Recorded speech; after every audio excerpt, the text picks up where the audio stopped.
मैं Amit Kapoor, parents association Jammu president. ये video पूरी सुनना आपके लिए, पूरे जम्मू कश्मीर के पेरेंट्स के लिए, जिनके भी बच्चे प्राइवेट स्कूल में पढ़ते हैं, उनके गर्भ की तिजोरियों में डाका मार दिया गया। आप सबके लिए सुनना बहुत जरूरी है। जैसा कि आप सब जानते हैं कि मोदी गवर्नमेंट जब से आई हुई है, बड़ी सिंसियरिटी के साथ जम्मू कश्मीर के हालात चेंज किए गए। बहुत से डिपार्टमेंट ऐसे हैं जहां पे करप्शन भी खत्म की गई। और वहीं पे 2019 में एक कमेटी बैठती है जो सभी प्राइवेट स्कूलों की फीसें फिक्स करती है। यानी कि जितने भी private school, CBSE school, ICSE school, कोई भी बोर्ड का स्कूल जम्मू कश्मीर में है, उनके ऊपर पहरेदार बिठाया जाता है। वो पहरेदार कौन होता है? जो प्राइवेट स्कूलों की फीस फिक्स करता है और पेरेंट्स का फ्यूचर तय करता है। वो पहरेदार कौन है? मैं आपको बता दूं कि आज के टाइम वो है रिटायर्ड जस्टिस सुनील हाली साहब, लेकिन एक लैंड ग्रैबर। क्या बोल रहा हूं मैं? Land grabber. ऐसी कौन सी मजबूरी आन पड़ी कि उस जस्टिस को रिटायर्ड होने के बाद भी, जब वो जस्टिस था तो लैंड ग्रैबर था। ये मैं नहीं कहता, ये जेडीए डिपार्टमेंट कहता है वो कि मार्बल मार्केट छन्नी में उसने प्लॉट घेर के रखा हुआ है, लैंड ग्रैब की हुई है। उसको चेयरमैन बना दिया गया एफएफआरसी का। और जब से जनाब चेयरमैन एफएफआरसी सुनील हाली साहब आए हैं, ट्रांसपेरेंसी नाम की चीज खत्म हो गई। वहां पे एक मजाक बन गया। अपनी मनमानी करने में वो सबसे आगे थे, पेरेंट्स को मिसगाइड करने में सबसे आगे थे। उन्होंने क्या किया? 5 मेंबरों के नाम ले लूं पहले। डायरेक्टर एजुकेशन जम्मू अशोक कुमार शर्मा जी, जिनको मैं बहुत ईमानदार कहता था, उनके साथ भी साथ हो सकता है धोखा हुआ या फिर उन्होंने खुद साइन किए, ये उनको पता होगा। पीयूष सिंगला जी के साइन उसमें नहीं है, लेकिन नाम उनका है, यानी कि उनको भी पाप का भागीदारी बनाया गया। और सबसे बड़ी कल्प्रिट जेके बोस की सेक्रेटरी, क्योंकि उसको मैं कल्प्रिट इसलिए बोल रहा हूं क्योंकि वो तो 2020 से एफएफआरसी की मेंबर है। उसके होते हुए 2 रिटायर्ड जस्टिस होके चले गए हैं। उसको तो सब कुछ पता है कि क्या गलत है क्या सही, क्योंकि वो तो गलती से साइन कर नहीं सकती। और सीए एक, आप मुझे बता दीजिए कि एक स्कूल की 2023-24 की फीस ऑलरेडी पहले फिक्स थी। जब उस स्कूल की फीस फिक्स थी, 3 सालों से वो फीस वही ले रहा था। कुछ स्कूल एक्स्ट्रा फीस भी ले रहे थे। तो अमित कपूर ने बार बार ये कहा कि ये स्कूल एक्स्ट्रा फीस ले रहा है, ये स्कूल एक्स्ट्रा फीस ले रहा है, फलाना स्कूल एक्स्ट्रा फीस ले रहा है। तो उनमें से आधे स्कूलों से मोटी टैची का हिसाब किताब लेकर 3800 रुपया, जिनकी फीस एनुअल फीस जो फिक्स थी 3600 रुपया 2023-24 की एनुअल फीस फिक्स थी, उसको रिव्यू करके 10/2/2024, यानी कि 2023-24 का जो ऑर्डर था, वो पिछले फरवरी महीने में इन्होंने उस फीस को 11,000 रुपया 10,100 कुछ रुपए कर दिए, 11,030 रुपए कर दिए गए। यानी कि 3600 रुपए को 11,000 रुपया लीगल कर दिया गया कि जाइए, आपकी पिछले साल की 11,000 रुपया लीगल कर दी। एक ग्राउंड बना दी कि आपकी 11,000 रुपया पिछले साल की लीगल कर दी। अगर 8,000 रुपया एक बच्चे का बढ़ाया जाता है, 1,000 बच्चा है तो 80 लाख रुपया एक स्कूल को बोला तू जा, तेरा लीगल कर दिया, आधे पैसे हमें दे दे, आधे तू रख लेना, पेरेंट्स को वापिस मत करना। अमित कपूर बोलता है, बोलने दे, तेरे को मैंने ऑर्डर दे दिया। अब अमित कपूर कोर्ट भी जाएगा, जिस तरह नागमणि स्कूल का अखनूर का ऑर्डर लाया। अब तुम्हारे स्कूल का अमित कपूर कुछ नहीं करवा सकता, अब कोई फीस रिफंड नहीं करवा सकता। ये अंडर टेबल ऑर्डर निकाले गए। जब मेरे पास एक ऑर्डर मैं अपने सोर्सेज से निकालता हूं, वो ऑर्डर आने के बाद आप सोच नहीं सकते, ये तो बड़ी छोटी सी रकम है, 80 लाख रुपया। एक स्कूल का जो 80 लाख रुपए की बात कर रहा हूं, ये बड़ी छोटी सी रकम है, बड़ी छोटी सी। मेरे पास ऑर्डर एक हाथ में आता है जो वेबसाइट पे नहीं चढ़ा होता, जो वेबसाइट पे चढ़ा ही नहीं होता। अंडर द टेबल 100 से ऊपर ऑर्डर पास कर दिए गए जम्मू कश्मीर के, और उन 100 में से जो ऑडिट रिपोर्ट एक ऑर्डर की डाली गई, आप सोच नहीं सकते, अपने ही ऑर्डर की धज्जियां उड़ाई गई।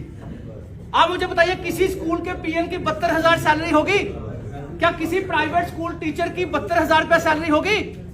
मैं आपको बताता हूं। एक ऑडिट रिपोर्ट पेश होती है, ऑडिट रिपोर्ट में 19 करोड़ रुपया अपना स्कूल एक खर्चा बताता है। 19 करोड़ रुपया, 19 लाख रुपया, 19 करोड़ 18 करोड़ समथिंग एक खर्चा बताता है एक साल का एक स्कूल, और उसमें कहता है 13 करोड़ रुपया मैं साल की सैलरी देता हूं। किसको देता हूं? सफाई कर्मचारी को। मैं किसको देता हूं? इलेक्ट्रिशियन को, जो जनरेटर ऑफ ऑन करता है, टीचर, क्लर्क, इन सबको मैं 13 करोड़ रुपया सैलरी देता हूं। तो 13 करोड़ का मतलब है अगर 4200 बच्चा उसके स्कूल में है, 4200 बच्चा उसने लिखा है, तो गाइडेंस जो इनकी गाइडेंस कहती है, गाइडलाइन कहती है, वो गाइडलाइन के हिसाब से 150 स्टाफ होना चाहिए। Teacher, PN, generator off on, सफाई कर्मचारी, सिक्योरिटी गार्ड, ये सब मिलाकर विदाउट ड्राइवर कंडक्टर, उसका ये ब्यौरा नहीं बता रहा मैं आपको 18 करोड़, उसके विदाउट बता रहा हूं ये मैं। तो 18 करोड़ में से वो 13 करोड़ 150 आदमी को सैलरी देता है, तो इसका मतलब एक आदमी की जो सैलरी है 72,200 रुपया समथिंग सैलरी बनती है। 72,200 का मतलब है कि वो पीएन को भी 72,200 देता है, टीचर को भी 72,200 देता है,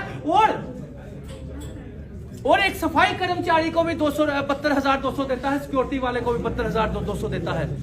5 से 20 करोड़ रुपए का काम चलाने वाले ये इनकम टैक्स एग्जम्पशन ले बैठे हैं और अपने पीएन को 72,000 रुपया सैलरी देकर उसको टैक्स के दायरे में डाल दिया।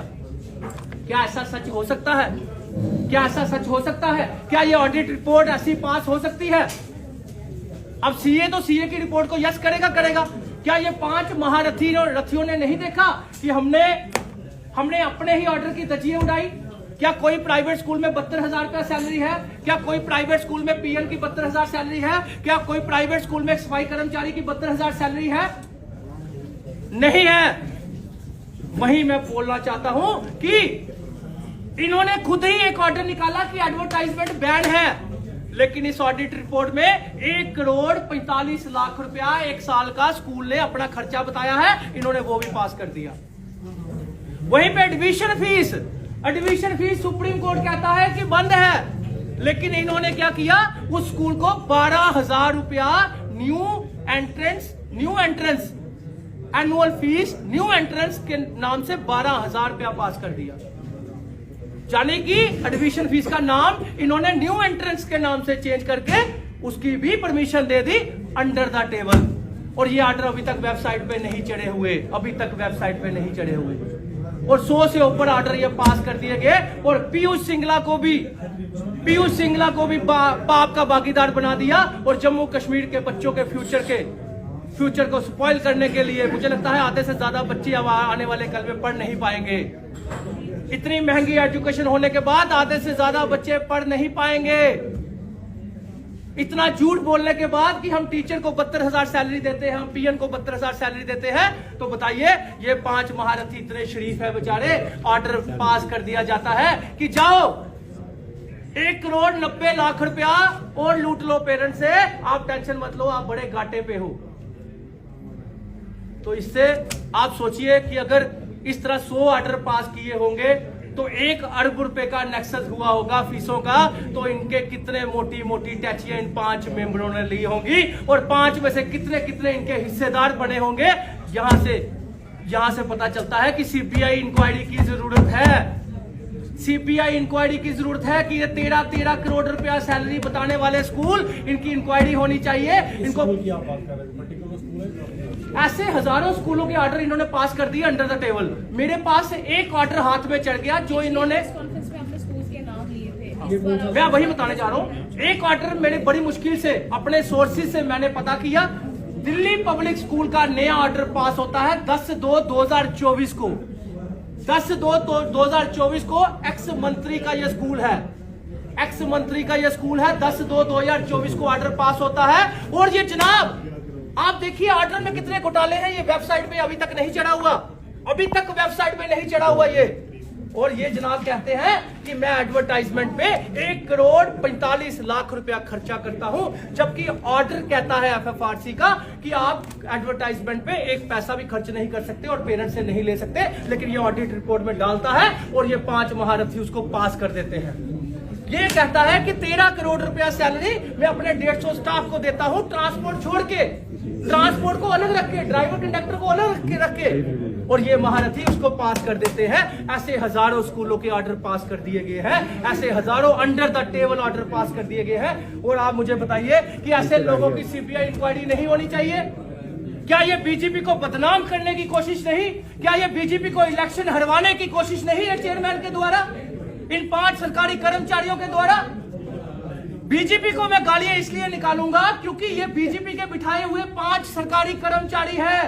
ये चोर, ये महारथी चोर है 5।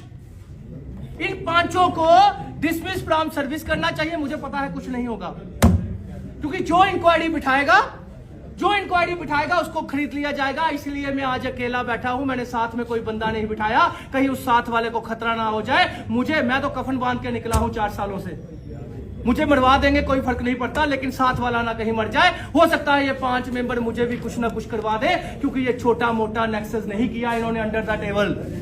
और पीयूष सिंगला को भी पाप का भागीदारी बनाया, उसके साइन नहीं, लेकिन उसका नाम जरूर है इसमें। तो मैं ये कहना चाहता हूं, यहां से मैं एफआईआर लगाऊंगा सीबीआई में, और सीबीआई को भी हम देंगे। ये इंक्वायरी करनी चाहिए कि एक स्कूल का 13 करोड़ रुपया सैलरी जा रही है, 72 हजार रुपया सैलरी है, तो वो इनकम टैक्स एग्जेम्पशन कैसे ले सकता है? अगर वो इनकम टैक्स एग्जेम्पशन लेता है तो उसका पीएन जो है वो इनकम टैक्स के दायरे पे आ रहा है, उसका पीएन इनकम टैक्स के दायरे पे आ रहा है, और वो इनकम टैक्स एग्जेम्पशन लेके बैठा है 19 करोड़ रुपया।